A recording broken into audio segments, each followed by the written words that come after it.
Hi friends, என்னடா அவன் இருட்டில் நின்று வீடியோ எடுத்துகிட்டு இருக்கானேன்னு பார்க்குறீங்களா? வேறு ஒன்றும் இல்லைங்க. வேலைக்கு போயிட்டு வந்தேன். அண்ணா வெளியே போயிருக்காங்க. அவங்களையும் வீட்டுக்கு கூப்பிட்டு போகணும். ஓனர் வீட்டில் சைக்கிள் இருந்துச்சு. சும்மா நைட்டில் ஒரு டிரைவ் பண்ணுவோமே சைக்கிளில். ஏன்னா சைக்கிளில் ட்ரைவ் பண்ணி ரொம்ப நாள் ஆச்சு. சைக்கிள் எப்போ ஸ்கூல் படிக்கிறப்போ எல்லாம் ட்ரைவ் பண்ணது. இப்போ காலேஜ் போனதுக்கப்புறம் சைக்கிளில் ட்ரைவ் பண்ண டைம் இல்லை. பைக்கில் போவோம், வண்டியில் போவோம், அப்படி தான் இருந்துச்சு. நான் பைக்கில் விளாக் பண்ணியிருப்பேன். அது வந்து ஃப்ரெண்டோட பைக்கு, என்னோடய பைக் கிடையாது. சும்மா ஃப்ரெண்டு கூட போகும்போது விளாக் எடுத்து போடுவோம் அப்படின்னு சொல்லி போட்டால் தான். இப்போது சைக்கிளில் விளாக் பண்ணுவோம். வாங்க.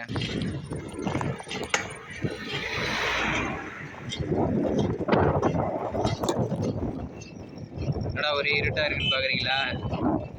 ஆப்போசிட்டில் பைக் வேறு ஒன்று வருதுங்க. நைட் இல்லாமல் வருது வேறு.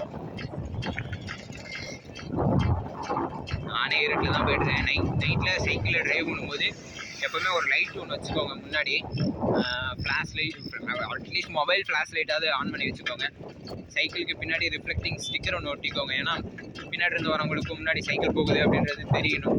நம்ம ஆப்போசிட்டில் போகுது பின்னாடி இருந்து வரவங்களுக்கு தெரியணும். ஆப்போசிட்லேருந்து வரவங்களுக்கு நம்ம வண்டியில் லைட் இருந்தால் தான் அவங்களுக்கும் தெரியும். எப்போவுமே இந்த மாதிரி ரோட்டில் போகும்போது கொஞ்சம் சேஃபாகவே போங்க, ஓரமாகவும் போங்க. டக்குன்னு நட் ரோட்லாம் போயிடாதீங்க. இதில் வந்து Thuraiyur to Namakkal main road இது. அடிக்கடி வண்டிலாம் வந்து போயிட்டுருக்கோம். அதனால் கொஞ்சம் சேஃபாக தான் போகணுங்க. பாருங்கள், ஆப்போசிட்டில் ஒருத்தர் வந்து போகிறாரு பாருங்கள். நம்ம வேகமாக போயிட்டுருப்பாங்க. சிக்கனம்னா அப்படியே தட்டிட்டு போயிடுவாங்க கைஸ். இது என்னோட செகண்ட் விளாகு. மொபைலில் தான் எடுத்துகிட்ருக்கேன். வாய்ஸ் எப்படி இருக்கும் அப்படின்றதும் தெரியல. ஒரே இருட்டாக இருக்குன்னு நினைக்கிறேன். இன்னும் கொஞ்சம் தூரம் போகலாம், ஊருக்குள்ளே போயிடுவோம். அப்படி போனால் பக்கம்தான், அங்கிட்டு ஊருக்குள்ளே போகலாம். சும்மா கொஞ்சம் போகலாமே அப்படின்ட்டு.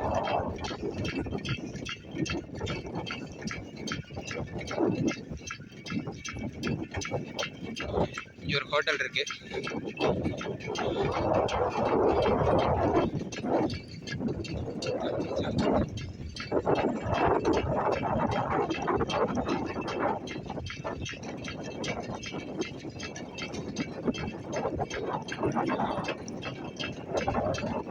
அவ்வளோதான். கிட்டத்தட்ட ஒரு 1.5 கிலோமீட்டர் வந்துருக்கும்னு நினைக்கிறேன்.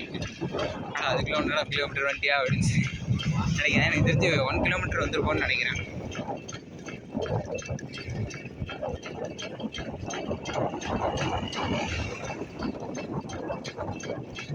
நான் நைட்டில் அதிகம் சைக்கிளில் ட்ராவல் பண்ண கிடையாது. அது அவ்வளோ தூரம் மெயின் ரோடாக இருக்கும். நான் அவ்வளோ தூரம் வந்திருக்கேன். இங்கே ஒரு சின்ன சின்ன கடைகள்லாம் இருக்கும்.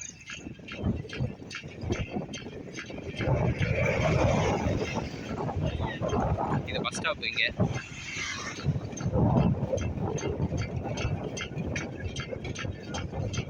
டீ கடை, ஹோட்டலு நிறைய இருக்குது கைஸ். நான் சும்மா சைக்கிளில் ட்ரைவ் பண்ணுவேன் அப்படின்ட்டு வந்தேன். அவ்வளோதான் கைஸ். அப்படியே கொஞ்சம் தூரம் போனால் ஏஎம்எஸ் காலேஜ் இருக்குது. ஏஎம்எஸ் காலேஜ் அப்படியே கொஞ்சம் தூரம் முன்னாடி போனோம்னா குழந்தைங்களா அழுதுட்டு இருக்காங்க. அவ்வளோதான் கைஸ். அப்படியே திருப்பிக்கலாம்னு நினைக்கிறேன். எனக்கு தெரிஞ்சு இப்போவே 1.5 கிலோமீட்டர் வந்திருப்பேன். இதுக்கு மேலே போனோன்னா அவங்க வந்துட்டாங்கன்னா வேறு எங்கடா அழகானாமேன்னு தலைவுவாங்க. அப்படியே கிளம்பிடலாம் கைஸ். பின்னாடி ஒருத்தர் வர லைட் இல்லாமல்.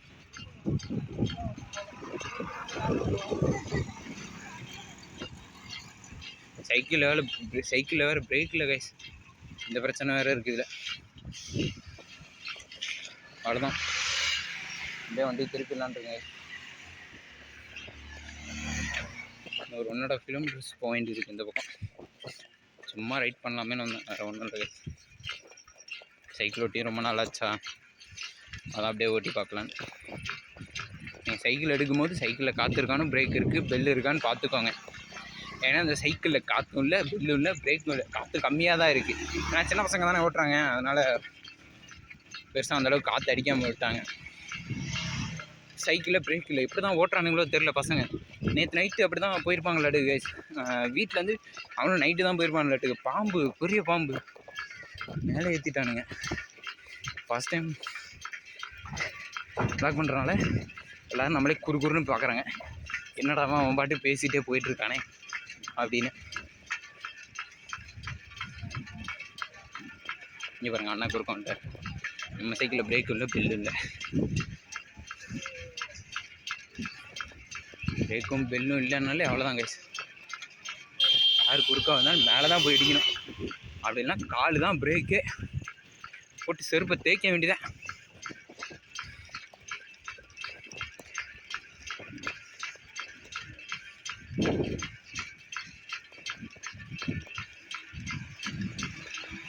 அவ்வளோதான், இன்னும் கொஞ்ச நேரத்தில் நம்ம ஆரம்பித்த இடத்துக்கு வந்துடுவோம்.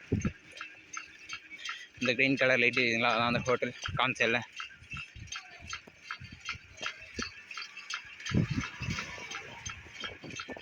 இதெல்லாம் இப்போ தான் ஓப்பன் பண்ணாங்க, இதுக்கு முன்னாடி கிடையாது. நாங்கள் இதுக்கு முன்னாடி எப்போ வழக்கமாக ஒரு கடையில் சாப்பிட்டோம். அந்த கடையில் காமிக்கிறேன் பாருங்கள், அந்த கடையை காமிக்கிறேன் பாருங்கள். நைட்டு அந்த கடை கிடையாது, பகலில் மட்டும்தான். எல்லாமே சீப் அண்ட் பெஸ்ட்டாக இருக்கும். இட்லி 5 ரூபா, தோசை 10 ரூபா போதும். நாங்கள் எப்போவுமே காலையில் சாப்பிடாமல் வந்துட்டோம்னா நேராக கடைக்கு போவோம், சாப்பிடுவோம். 20 ரூபா இருந்தால் போதுங்க. 2 இட்லி ஒரு தோசை சாப்பிட்டு அப்படி தெம்பாக கிளம்பிடலாம் வேலைக்கு. நான் பார்ட் டைமாக தான் வேலை செஞ்சிட்ருக்கேன், எலக்ட்ரிஷனாக. அப்போவுமே எனக்கு வேலை தெரியும். வேலையை கற்றுக்கிட்டு அப்படியே லீவ் விட்றப்பெல்லாம் வேலைக்கு வந்துடுவேன். ஃப்ரீயாக இருக்க டைமும் வேலை இருந்துச்சுனாலும் வேலைக்கு வந்துடுவேன். அவ்வளோதான், டெஸ்டினேஷனை ரீச் பண்ண போகிறோம். ரோட்டில் சைக்கிளில் போகும்போது நடு ரோட்டில் போயிடாதீங்க, ஏன்னா பின்னாடி வரவங்க செம்ம ஃபாஸ்ட்டாக வருவாங்க. ஓகேங்களா, பொறுமையாக சேஃபாக ட்ரைவ் பண்ணுவேன். பாருங்கள், ஒரே இருட்டாக இருக்குது, முன்னாடி என்ன போகுது என்ன வருது எதுவுமே தெரியாது. நான் மொபைலில் வீடியோ எடுத்துகிட்ருக்கேன், என்னால் ஃப்ளாஷ் ஆன் பண்ண முடியல. ஆன் பண்ணி எடுக்கலாம், பட் நான் ஆன் பண்ண மறந்துட்டேன். பக்கத்தில் தானே போயிடலாம் அப்படின்ட்டு. அதெல்லாம் பின்னாடி வண்டி வந்துக்கிட்டே இருந்துச்சா, அதனால் பெருசாக நான் எடுக்கிறேன், ஃப்ளாஷ் ஆன் பண்ணலை. அதெல்லாம் கைஸ் வந்துட்டேன், பிரேக் இல்லை. பாருங்கள் எப்படி தேய்க்கிறேன். இந்த கடையில் தான் சாப்பிடுவோம் கைஸ் எப்போவும். ஊர் பேர் பார்த்துருப்பீங்கன்னு நினைக்கிறேன். இந்த ஊருக்காரங்க யாரும் பார்த்தீங்கன்னா கமெண்ட் பண்ணுங்கள். என்ன தெரிஞ்சவங்க இருந்தீங்கன்னா டைரெக்டாக எனக்கு மெசேஜ் பண்ணுங்கள். என்னோடய இன்ஸ்டா ஐடி கொடுத்துருக்கேன், இல்லை நம்ம மொபைல் நம்பர் இருந்தாலும் மெசேஜ் பண்ணுங்கள். அவ்வளோதான் ஃப்ரெண்ட்ஸ், இதோட வீடியோவை முடிச்சுக்கிறேன். இப்போவே வேர்த்து ஒலிக்கிடுச்சு எனக்கு, பாருங்கள் எப்படி வேர்த்து ஊற்றுதுன்னு. சும்மா ஒரு 1.5 கிலோமீட்டர் சும்மா ட்ரைவ் பண்ணிட்டு வந்தேன். நல்லா தான் இருந்துச்சு. நைட்டு ட்ரைவ் பண்ண நல்லா தான் இருந்துச்சு. பட் போகும்போது எப்போவுமே லைட் எடுத்துக்கோங்க, பின்னாடி ரிஃப்ளெக்டிங் ஸ்டிக்கர் ஒட்டியிருக்கான்னு பார்த்துக்கோங்க. அப்படி இல்லைனா லைட் வைக்கிறதுனால பின்னாடி வச்சுக்கோங்க, அதுவும் அவங்களோட விருப்பம் தான். நானே எலக்ட்ரிஷியன் தான் வச்சுருக்கலாம். மாமா பசங்க சைக்கிள் இவங்க எப்போவுமே நைட்டு ஓட்ட மாட்டாங்க, நான் சும்மா இருக்கேன் அப்படின்றதுக்கோசரம் எடுத்து ஓட்டிகிட்ருக்கேன். சரி ஓகே கைஸ், இன்னொரு வீடியோவில் மறுபடியும் வந்து சந்திக்கலாம். அண்டில் தென் பாய்.